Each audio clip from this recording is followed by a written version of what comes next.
তৃণমূল সাংসদ অপরূপা পোদ্দারের স্বামী, তাকে গ্রেপ্তার করা হয়েছে। এই মুহূর্তে তার বাড়ির সামনে কি পরিস্থিতি দেখুন।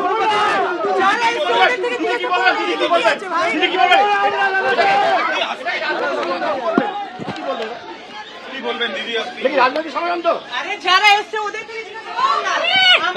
আমরা ছাড়ো না, কি ছাড়বো? আমরা এখানে দল ছাড়ো না। কি বলবেন দিদি, কি বলবেন? যারা এসছে ওদের আমাদেরকে কেন করছে, কেন কেন করছে, কেন হচ্ছে?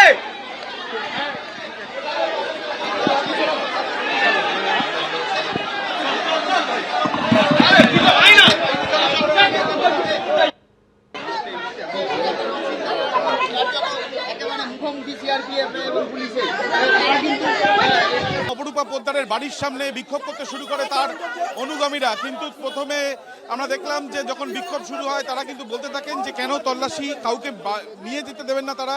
এবং তারপরে এখানে প্রচুর সংখ্যায় পুলিশ এবং সেন্ট্রাল ফোর্স তারা চলে আসেন এবং এখন যারা এখানে বিক্ষোভ করছিলেন তাদেরকে সরিয়ে দেওয়ার কাজ করা হচ্ছে পুলিশের তরফ থেকে।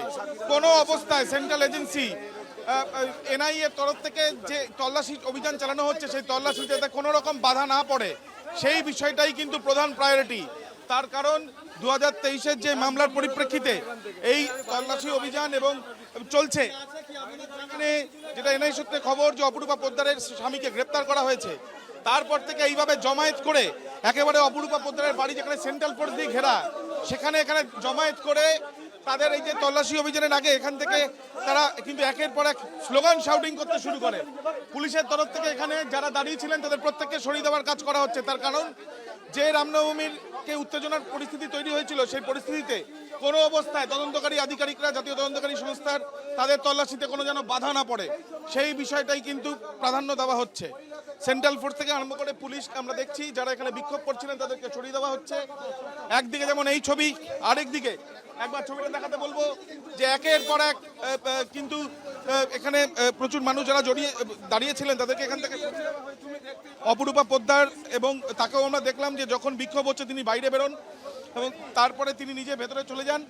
কিন্তু কোনো অবস্থায় জাতীয় তদন্তকারী সংস্থার এই যে তল্লাশি অভিযান 2023 সালে 6টি মামলা সারা পশ্চিমবঙ্গে, এই 6টি মামলার মধ্যে অন্যতম হুগলির এই মামলা।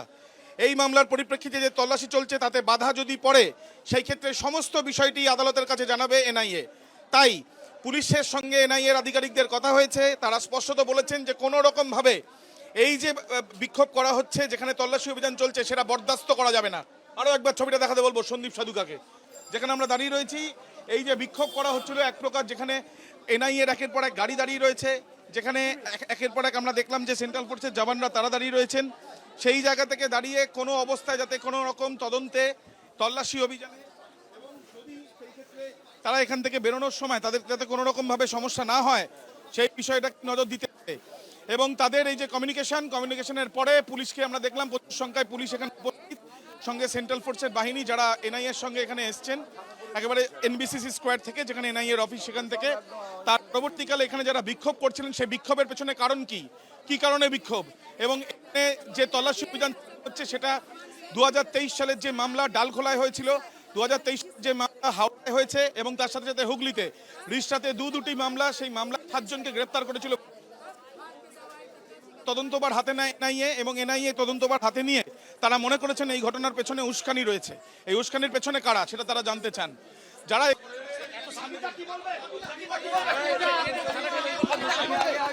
নিয়ে যাচ্ছে আর কি 2023-এ মামলা আমাকে নিয়ে যাচ্ছে, অর্পণ সাহা নিয়ে যাচ্ছে 2023-এ মামলা।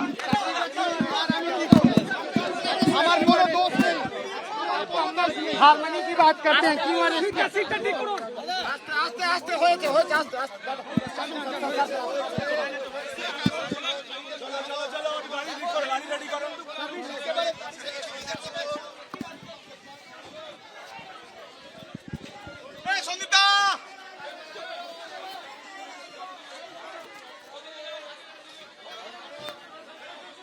ইতিমধ্যে আমরা দেখছি এবিপি আনন্দ এগিয়ে থাকে, এগিয়ে রাখে।